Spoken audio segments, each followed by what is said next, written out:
Let's get ready to rumble!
Hi, and welcome back to another edition of Sports Talk Philadelphia. I'm your host, Andrew Albert. We have a great show planned for you today.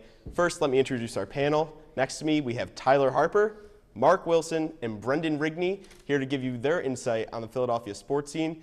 So, guys, let's dive right in. We're going to go right into some Eagles talk because they're the hot topic in the city.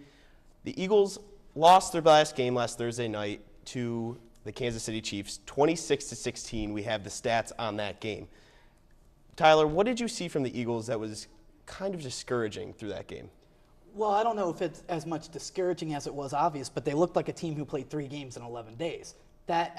Obviously now in the new NFL, there's a Thursday night game every week. But even so, that kind of schedule, it's going to take a toll on any roster. So everyone on social media was saying, oh, this team looks sloppy, this game is sloppy. Well, yeah, 3 games in 11 days will do that to any team. So, yeah, Vic finally cracked in through a couple picks, so on and so forth. But, overall, that's what I kind of expected. I had the Chiefs winning that game, so that's what it was. Let's take a look at the stats. Michael Vick, 13 for 30, 201 yards, and a touchdown, but 2 interceptions. Alex Smith had a great game for the Chiefs, 22 for 25 with 273 yards. No touchdowns, but no interceptions. You really facilitated well, moving the Chiefs down the field for a score that essentially put the game out of reach. So, Mark, what do you take away from this game moving forward with the Eagles, and are you concerned? I definitely am concerned. That many passing yards is definitely something that's going to come back and hurt the Eagles. We've talked about before how the secondary has been a point of question, and they just signed a new defensive back this week. But it's definitely something that should be brought up. We're 4 weeks in now. It's a passing NFL anymore. You're not going to win many games without a good defense. I don't know. I feel like it's a little discouraging. As Tyler said, the whole 3 games in 11 days. But you still got to come out strong, especially for a Thursday night game when your ex-head coach is coming back. I feel like that would have made up for the fatigue. But Vic just did not look like he was on the same page with his receivers at all. He only threw 2 picks, but he had plenty of opportunities to throw more. The defense dropped a lot of his passes there too. Now, what did you guys see from the Eagles secondary? Because they kind of got picked apart as time went on. They played well in the first half, but the second half they really let them down. Yeah, yet again, for the second week in a row, a seemingly unknown slot receiver in Donnie Avery was able to pick apart that Eagles secondary. What looked like the same play just over and over again, just able to run that nice little route. Alex Smith found him on the button, and he was able to move the chain to get plenty of yardage after catch. So it's definitely cause for concern, especially after Phillip Rivers did almost the same exact thing last week with Eddie Royal.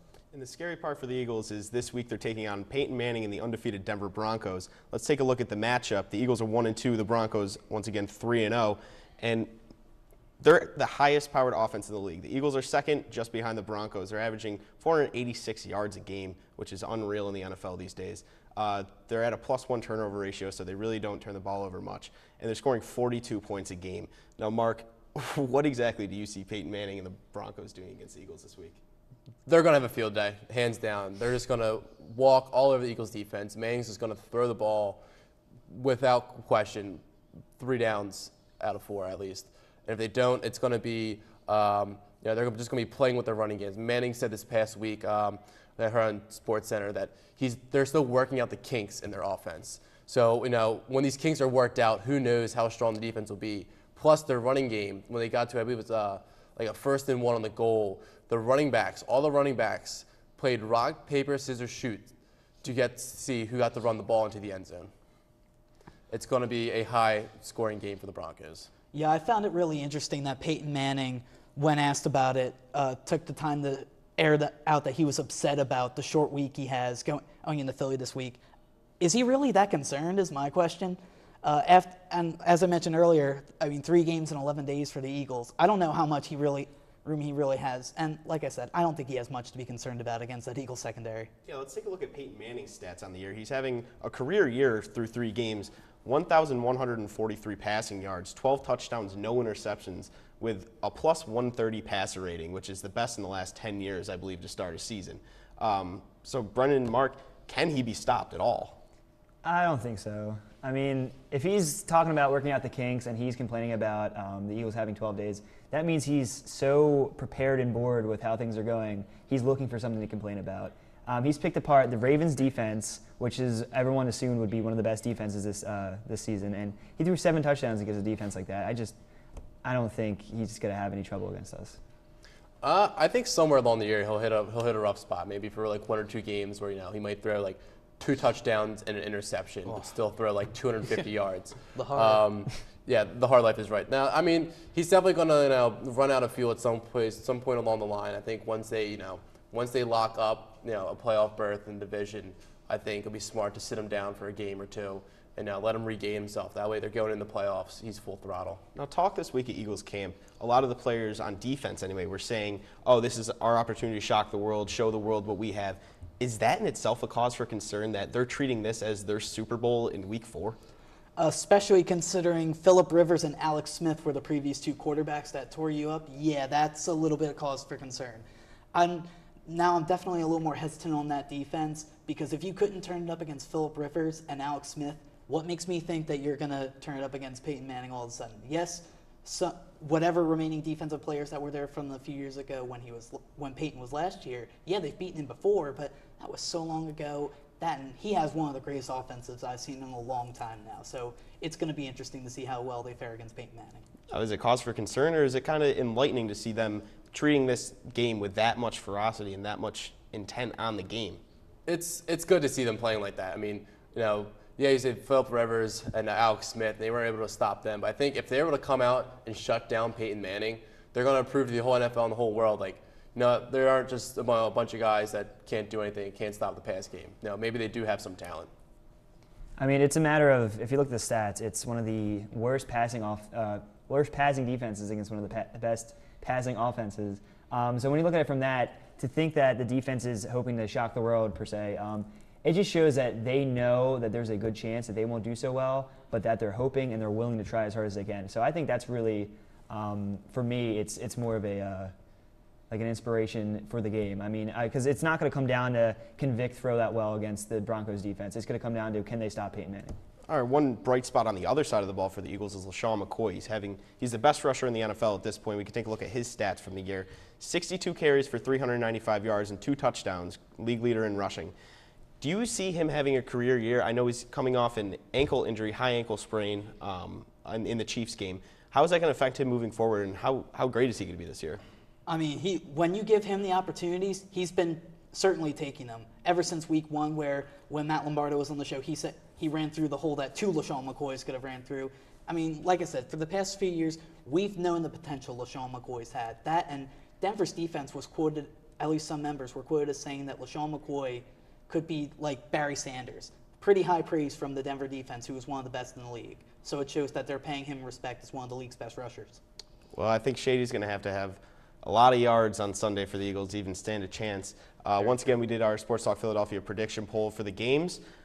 I am taking the Broncos 45-24. I think it's just going to be a rout. And Demaryius Thomas, wide receiver for the Broncos, is my MVP. Tyler, take us through your pick. My prediction's a little closer. I also picked the Broncos. I'm thinking that one extra day of not rest for Peyton Manning might get into his head a little bit, but I think the Broncos pull away with this one, and my MVP is Wes Welker because the slot receiver, as I mentioned, has given them trouble over the past couple weeks, and now they're facing one of the greatest slot receivers in our era in Wes Welker. I think Wes Welker gets the ball from Peyton a lot and has a banner day.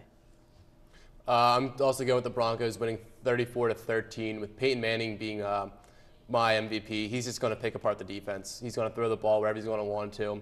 He's going to thread the needle. 31-21 Broncos, and I feel like that's an easy answer. I feel like, though, it's going to be interesting to watch Shady go up against the statistically best defense in the league. They only average about 50 rushing yards allowed per game. But then you got to look at it. If Peyton's throwing 7 touchdowns a game, the other team's going to be trying to do catch up with passing. So you really can't look too much into that. I think Shady will put up some points, but ultimately it's going to come down to just Peyton picking us apart. And we took to the Twitter sphere. Follow me, Andrew J. Obert01. I tweet out what your predictions are.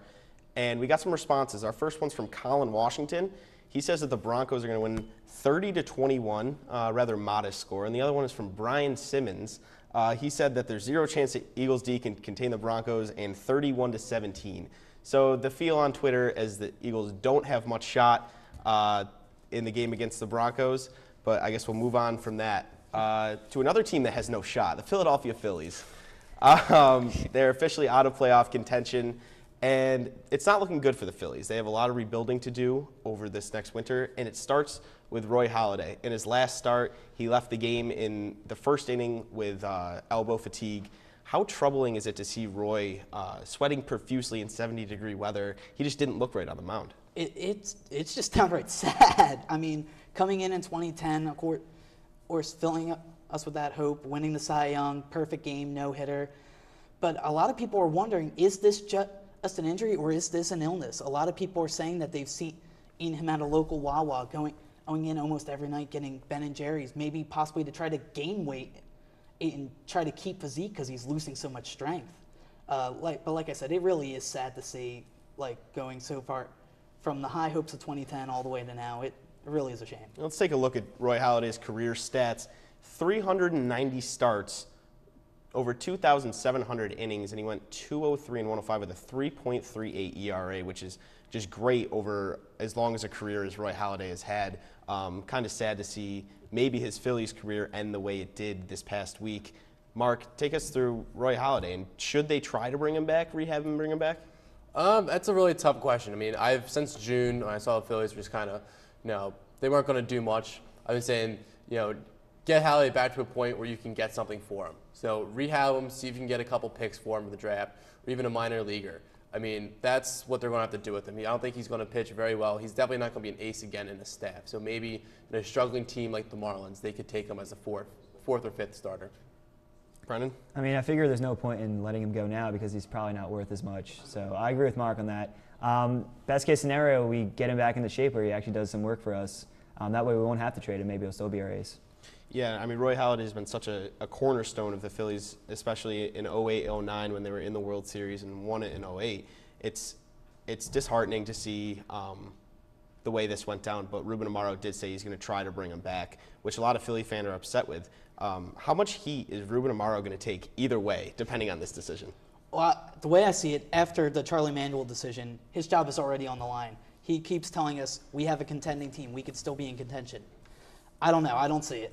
I don't even see them really reaching 500 next year.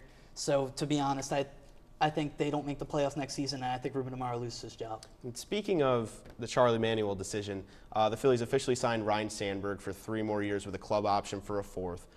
Mark, is he the right fit for the Phillies manager? I don't know. He's someone they've kind of groomed down in AA. They brought him up to AAA for a year and eventually brought him up to the major league. So he has a feeling for the players, so he kind of has an understanding of who's who and what everyone's ability is. But I don't think we're going to get a true judgment of his managing abilities. I mean, he's with a very ragtag, pieced-together team, between injuries and bringing up players. It's going to be tough to see what he can do. And let's take a look at Ryan's resume, as Mark pointed out. He spent 2007-2010 with the Cubs in their minor league organization, moved to the Phillies organization in 2011 when he coached the Lehigh Valley Iron Pigs, and then moved up to the Phillies, obviously, and got promoted. Now, Brendan, if the Phillies underperform again next year, is Ryan on the hot seat already? I mean, that's why I think it's a little too soon for them to sign him to extension. I mean, there's no harm in waiting till the end of the season to see how the rest of the season plays out. If they do screw up next year, I don't think they should be able to fire him. I mean, I feel like it's with the talent that they have on hand, and it's not really up to him who they bring in, honestly. Tyler, what's the timetable on Ryan?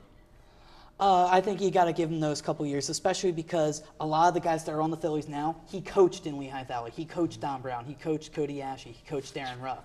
So if you bring in some more of that young talent that he was able to work with, whether it was just in minor league camp or throughout the minor league season, I think that'll be huge. And maybe they can grow into what they did for him in Lehigh Valley and do some good. Yeah, I would like to see them handle it in that manner and not the way that the whole Charlie Manuel situation went down. It still has a sour taste in a lot of Philadelphians' mouths. But we'll move on to a season of new hope. The Philadelphia Flyers open their season next week against the Toronto Maple Leafs. But the big news for the Flyers is they signed Matt Reed to an extension, 4 years, $13.5 million. We have the graphic. Tyler, is this the right move for the Flyers? Absolutely. This young core of Matt Reed, Braden Shen, and Sean Couturier, they worked wonders for you in 2011-2012. Of course, they hit that speed bump last year with the lockout-shortened season, but you got to hope that was just a fluke. So Peter Laviolette, who I think is also on the hot seat, I think he's got to light a fire under this young core and hope they provide some magic for him. In Matt's stats, 35 goals, 36 assists last season, 121 games, and a plus 14 rating for his career. So he is effective when he's on the ice. Mark, what do you think of this signing? I think it's actually going to work out for the next couple of years. I personally believe 4 years in hockey is pretty long because it's a very physical game. So a lot can happen in those 4 years. But within definitely the next 2 years, he's going to be very effective. He's going to be a great scorer and a great playmaker for the Flyers. Now moving forward with the Flyers and Matt Reed and the rest of their core now that Brizgalov's gone, how do you see their season going right off the bat? They have 4 games right in a row that are pretty tough. I'm a little nervous. I was at the preseason game against the Devils on Tuesday night, and other than the goalie who was starting, Ray Emery, the rest of the Flyers looked flat in front of them. They looked tired. They weren't connecting on a lot of plays. Their first and only goal didn't come till a minute 30 left in the game. So, but again, their goalie, who I believe is going to be the starter come this season, Ray Emery, didn't look too bad. He let up 2 goals, but it was mainly just a case of the Devils getting opportunity after opportunity that eventually the defense just couldn't keep up and the Devils were able to put one home. All right, let's take a look at the Flyers' upcoming schedule. They have 2 preseason games left against the Devils on the 26th and the Capitals on the 27th. And then they start the regular season home against Toronto, the Maple Leafs, and then they go away for 2 games and come back home on October 8th against the Panthers. SportsTalk Philadelphia will be at the season opener. I think Tyler Harper is going to head that coverage of the Flyers. But Mark, what do you see from this opening schedule, and how excited are you for the season to get started? I think it's going to be a very tough opening. There's 4 games, real short span. I'm excited though. It's different. It's going to be different with a new goalie, and as I said, they're going to be flat. So these 4 games are definitely going to make or break them. But if they come out strong, who knows? Maybe the Stanley Cup is ours this year. Brennan, what's your take on the schedule? I'm going to have to agree with him. It's going to be a little difficult at first because we got a lot of new players coming in, so they got to gel, especially with Emery as goalie. He looked pretty good, but you get the rest of the defense going, and they'll be fine. So I feel like they can make another playoff run to make up for last year. Now, what are your predictions for the season? Playoffs, more? They could probably make the playoffs, but again, they need to get that fire under them quick. They need to get those early wins because it's a lot easier to get that ground early than to make it up in, say, April or May before the playoffs. You saw what the Blackhawks did in that short Orton season. They went on that huge run, which easily secured them the playoffs, and they won the Stanley Cup. So if you get a good hot streak going early, you should be able to get wins and get into the playoffs. I'm going to go there. We're going to hover around 500 on the year. Instead, it's going to be, they're going to go through those hot streaks, they're going to go through those cold streaks. But I want to see them making the playoffs as like a 7th or 8th seed. I mean, I see them, they're going to miss the playoffs again, I think, this year. But it's going to be one of those years where they're showing signs that the year after that, with a team that is more efficient and, more acting as a team, per se, they'll definitely make the playoffs the following year, but I don't think they're going to make it this year. Yeah, I think they definitely got rid of the cancer in which Ilya Brizgalov was, and to get him out of the locker room is always a good thing for team chemistry. Mm-hmm. I'm not sure how, like you said, how they're going to gel this year yet, but Wednesday night, once again, opening of a season, new hope. And speaking of new hope, we'll move on to the Philadelphia 76ers, who might not have hope, but they have a fresh season to start. Philadelphia drafted 3 players. They moved up, obviously, to get Nerlens Noel. They also picked up Michael Carter-Williams and Sarlin Kazemi out of Oregon. Now, what are your guys' takes on this draft and kind of grade what the Sixers did? I'll give them a solid B for now because their college resumes may be a little so-so, but their potential looks good. Until Nerlens Noel got hurt, or even after he got hurt, he was projected to be the #1 overall pick, but the Cleveland Cavaliers chose to go a different route. So I think if they're able to get Nerlens Noel healthy by Christmas time and get him back up to speed, I think he'll be a good young building block for the future. Yeah, I agree with Tyler. I mean, they were always, the past couple of years, they've been really known as this young, inexperienced team. And what they've been doing, they always bring in like one veteran or whatever to try to, be the leader. But I think when you get that, you're going to get such contradicting views where these young guys are coming in with such like a go offense and defense, fast pace all the time. And veteran players are going to be like, let's save ourselves, whatever. When you have 3 young guys like this, where they're going to be committed to these guys. You have a young team that's willing to play and just going to play the entire year through. It comes down to how the veterans are doing, because Coach Brown was talking about how Spencer Hawes and Thaddeus Young were leading team workouts in the gym, and they show out to the young guys, and they'll follow them anywhere after something like that, I feel like. So as long as they just work as a team, I feel like the season won't be spectacular, but it might be something to actually talk about. Yeah, and it was one of the more exciting draft nights in recent Sixers history when they moved up to grab Nerlens Noel, who fell all the way down to 6th. But they did have to ship out Drew Holiday. How much are the Sixers going to miss their leading scorer? Oh, it's going to be huge. This is a complete rebuilding process. Everybody knows that. I was one of the many Philadelphia fans that as soon as the Drew Holiday trade was announced, my jaw hit the floor. I was like, so we're going to trade our only all-star? But then seeing how the night progressed and seeing all these moves, it made sense. Now, they're obviously trying to build up through the lottery. But again, I think their main goal is to get Anthony Wiggins, who, of course, is the talk of the town. He's going to be a freshman this year, and a lot of people are saying that he's the next big thing. But, of course, you're trying to tank, quote-unquote, for the lottery. So you could go anywhere from first to the last pick in that lottery. So this is a high gamble for Sam Hinkie and the Sixers front office. I'm going to agree with Tyler a little bit. It's getting rid of Holiday. You're definitely going to miss him. But I think it goes with that rebuilding process that, you have to be fully committed with it and, out with the old and in with the new. You're going to keep everyone together in one new set, not you have these young guys and these old guys. So it's definitely going to be a long year this year and part of next year, but it's going to happen. It's gonna hurt you short term. Obviously, he was the leading, our best player on the team. But you bring in a bunch of new people. You're hoping that they'll get along with the guys that have been here a little longer. You've got a new coach, so it's just everything's up in the air right now. It's the same way with the Eagles. I mean, both teams right now are experiencing different systems, different methods, different ideologies. It's just you can't really tell how it's going to go. Honestly, I liked what they did. They shook things up. They excited the city about the Sixers, which is something that hasn't happened probably since '01 and Allen Iverson. So draft night was exciting when it's never been for the Sixers. They always seem to never choose the right guy. So how much does that lead you to trust Sam Hinkie, or does it kind of make you doubt him? Like I said, my trust is still on the fence right now because I get the idea of trying to build this youth movement and for the NBA, and apparently the next draft class is going to be one of the deepest draft classes in years. But if your goal is to get that Anthony Wiggins, which I think it is, again, like you can't be certain that you're going to get at that first overall pick. It's a lottery. So, and yeah, you were able to acquire New Orleans pick, but that's lottery protected. So if they get in the lottery, you can't get their pick. So it'll be interesting to see what happens for the Sixers this season under Brett Brown. 3 new head coaches in the past 3 years for the Sixers. I mean, for Philadelphia in general, and Brett Brown, Chip Kelly, and now Ryan Sandberg.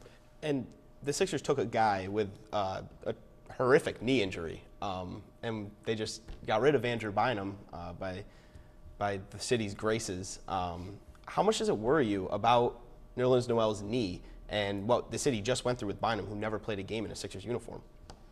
Yeah, Bynum was here for 1 year. He knew he could go someplace better, which means he knows his ability in the NBA and knows where he can go with it. Noel, on the other hand, he's definitely excited to be in the NBA, and he wants to show everyone that, despite this injury, I can still perform, and I can be one of the top scorers in the NBA. So he has a bit of a chip on his shoulder to prove, whereas Bynum was like, I can go elsewhere and still do the same. I mean, that makes a lot of sense. Also, Noel's a younger guy, so he's got a lot of more resilience in terms of just physical attributes. I feel like if he's coming off of this injury, he'll be fine. I don't see a situation similar to Andrew Bynum's happening anytime soon around here. So. Well, it's going to be interesting to see how the Sixers play out in the beginning of their season. They start their preseason camp this week. So SportsTalk Philadelphia could have some coverage this year. We're waiting on the Sixers' approval if you're watching this. Please. Moving on to our Fast Five segment here on Sports Talk Philadelphia. First question to Brendan. Over, under, 26ers wins this season. I'm going to say over. I mean, I don't think it's going to be an awful season, but I wouldn't say it's something to get, really excited. I'm not saying we're going to make it to the playoffs or anything like that, but it's definitely going to be over 20, I feel. All right, Tyler, favorite Roy Halladay moment as a Philly? It's got to be the playoff no-hitter. I mean, he came out before that game saying, "Oh, I'm nervous, and he goes out and throws a no-hitter where he looked absolutely dominant. If that's him nervous, I'd hate to face him in his prime at 100%. Mark, how many yards will Peyton Manning throw for this week? And why? And why? Well, obviously why is going to be the shaky secondary, but I'm going to go with 350. Any reason behind that? He has an arm, and they're going to use it. I mean, unless he's going to start off, they're going to get themselves a comfortable lead to begin with. And once they know they have a comfortable lead, that's when they're going to really go to that running game and improve those weak points per se. Peyton Manning. Alrighty. Tyler, favorite Phillies manager of all time? All time. Just because he was the manager for a good amount of my lifetime, I got to go Charlie Manuel. I mean, bringing that nice little mini dynasty to Philadelphia, 5 division championships, the first championship for the city in years, and of course a lovable personality that when he was unfortunately fired just a couple months ago, it left the city torn. So we miss you, Chuck, and thankful for what he did. I agree with you there. And last question goes to Mark Wilson. How many wins for the Flyers this year? How many wins for the Flyers? It's a tough one. I'm going to say at least 40. They're gonna do very well. They're gonna put the puck in the back of the net. But like we said, it's gonna be that gelling that's gonna make it happen. It's gonna make or break the team. And who's your standout player for the Flyers? I'm gonna go with Voracek. He was something they kind of lead on last year, and he's. I think with Matt Reed dishing him the puck, it's gonna be a good time. All right, well, thank you. That does it for this edition of Sports Talk Philadelphia.